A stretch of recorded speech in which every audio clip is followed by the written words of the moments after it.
What really happened in the Berlin bunker in April 1945, before the Führer disappeared forever from the world stage without a trace? Is it possible that he escaped and that the story of his suicide was a grand staging? These questions were raised by both the most delusional conspiracy theorists and the most respected historians and specialists. The morbid fascination surrounding the death of Adolf Hitler remains one of the most compelling topics in modern history. In today's video, we will share the events that occurred on the day the Third Reich perished, as well as the conspiracies and theories, some more outlandish and others more plausible, that began to emerge from 1945. Get ready for a gruesome journey through time. Welcome to military history. First, shocking news that seemed to announce the imminent end of World War II.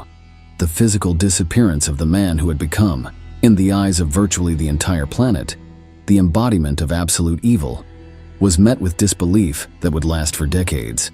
It is true that disbelief not only arose among the most superstitious, but some authorities took care to fuel rumors surrounding the death of this sinister German chancellor. Let's start with the facts that are factually confirmed to this day. By the end of February 1945, the Soviets were already 80 kilometers from Berlin, and Hitler decided to hide in his famous bunker. The war was lost, and on April 29th, news reached him of Mussolini's execution, who had been hanged that same day upside down with his lover, Clara Petacci, at a gas station in Milan. Later, an enraged crowd beat and mutilated their corpses.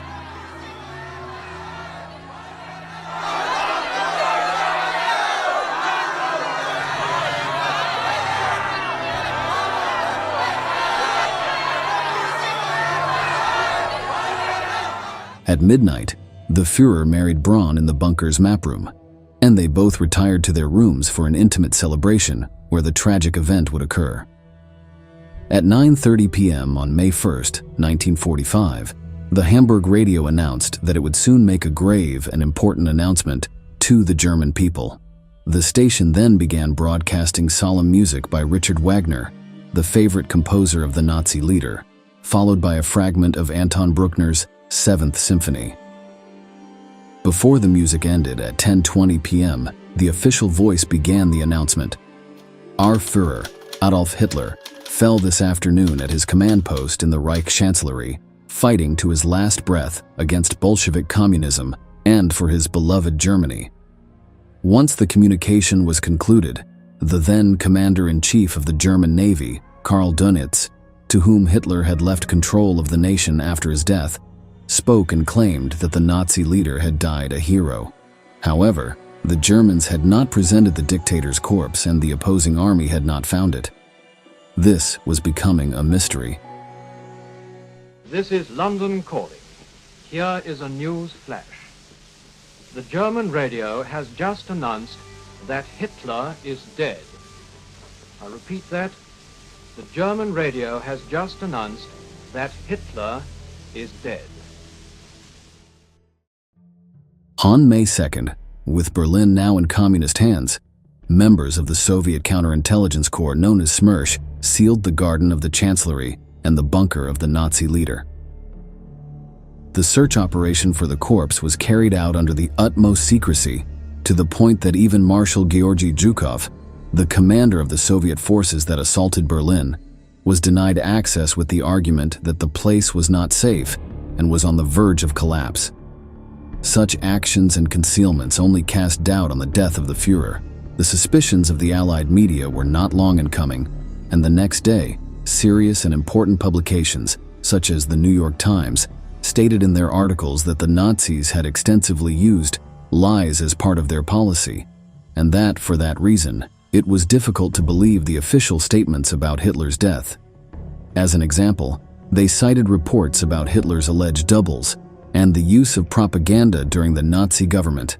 This began to sow doubt in audiences worldwide, raising suspicion as to whether the master of Nazi deception was attempting a grand final fraud in the eyes of the world, in an effort to escape the consequences of his actions. In the same edition of the American newspaper, an account was given of how the inhabitants of the German city of Weimar as well as former prisoners of the Buchenwald concentration camp, questioned the news. According to a correspondent for the newspaper, German political prisoners did not trust the information. They suspected that there was some trickery behind the announcement. Hitler had been so wicked that some believed he was even incapable of dying honestly. On May 3, 1945, the Red Army reported that Hans Fritzsche, the number 2 man in the Nazi propaganda minister Joseph Goebbels' office, had said that he and Hitler had committed suicide in the bunker of the Nazi leader at the Reich Chancellery in Berlin. However, on the same day, a radio station in Paris claimed to have received reports that the Führer had been assassinated on the night of April 21st after a dispute with his own generals about whether or not to continue the war. It was official. Rumors spread like an unstoppable gunpowder trail. The versions multiplied in the following days. One of the strangest and unfounded rumors that circulated at that time was from a Japanese news agency, the Dome Group, which reported that the Führer had died during a Soviet artillery attack on his residence. This was not only strange from a journalistic point of view, but also from a political perspective, as it presented a triumphant image of the Soviets when the Japanese were aligned with Nazi Germany. Meanwhile, a dispatch from the UP news agency quoted a former senior official from the Nazi Foreign Ministry who believed that Hitler had died several days earlier due to a cerebral hemorrhage and had been brought to the German capital to die as a hero. On May 4th, the Soviet press indicated that the Red Army had not been able to enter the German Chancellery, where Hitler's offices were located, because it was on fire and its structures were on the verge of collapse. 2 days later, the Soviets claimed that they had found a large number of corpses in the Chancellery, but none matched Hitler's or Goebbels'.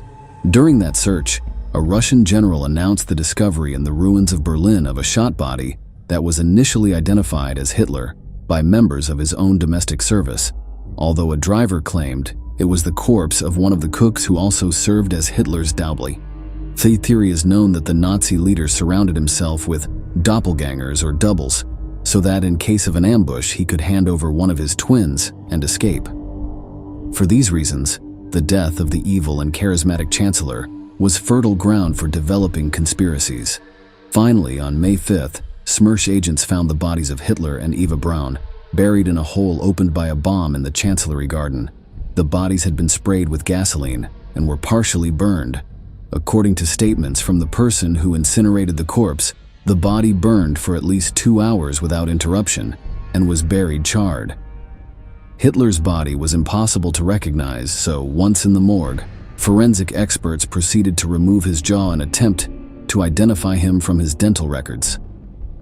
This procedure could be carried out a few days later, when the Soviets located Käthe Häusermann, assistant to the Führer's official dentist, who provided them with his medical history and the required data to confirm that the charred body was none other than Adolf Hitler himself.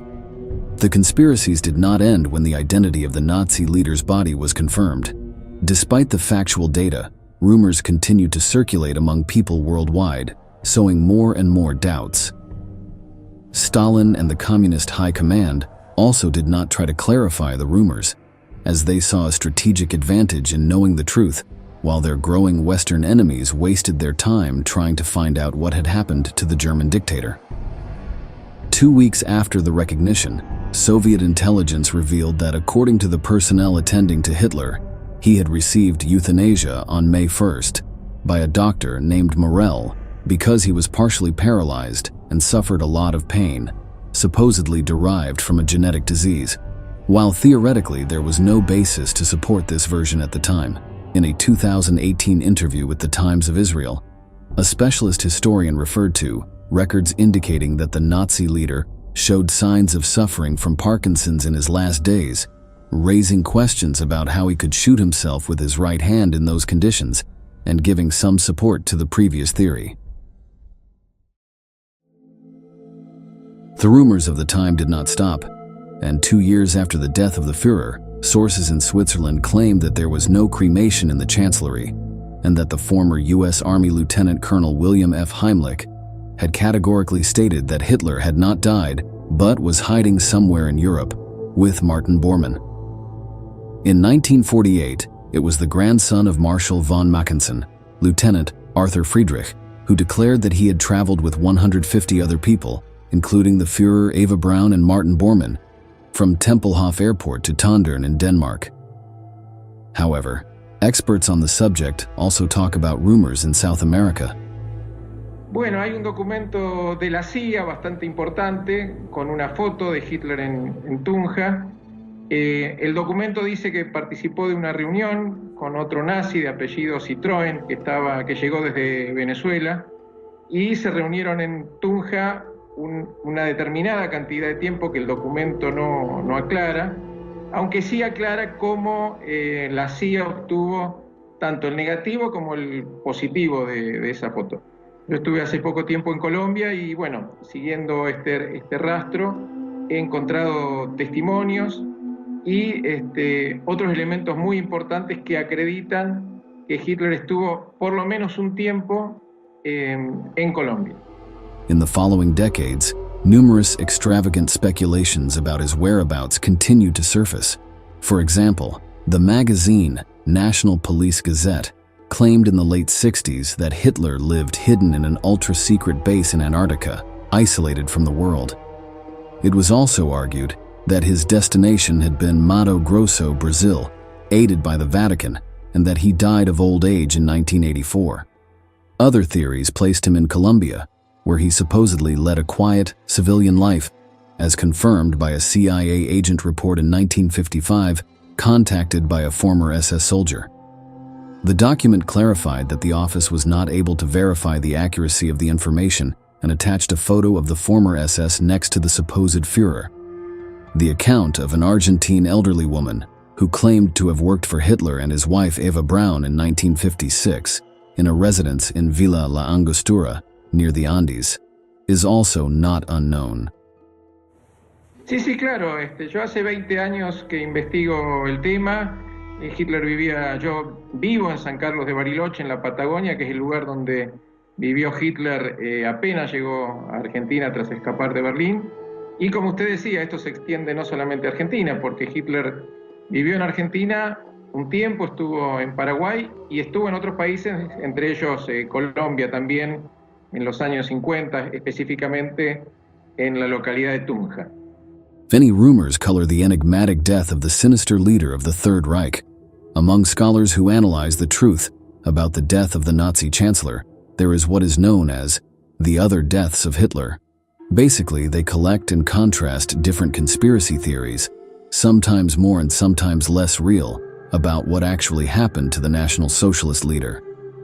The reports of the intelligence services of the nations involved in the war are contradictory, confusing but truly interesting. Some report that Hitler fled and lived as a hermit in a cave near Lake Garda in northern Italy. Another report claimed he was a shepherd in the Swiss Alps. A third, even more absurd version, suggested he was a croupier in a casino in Evian, France.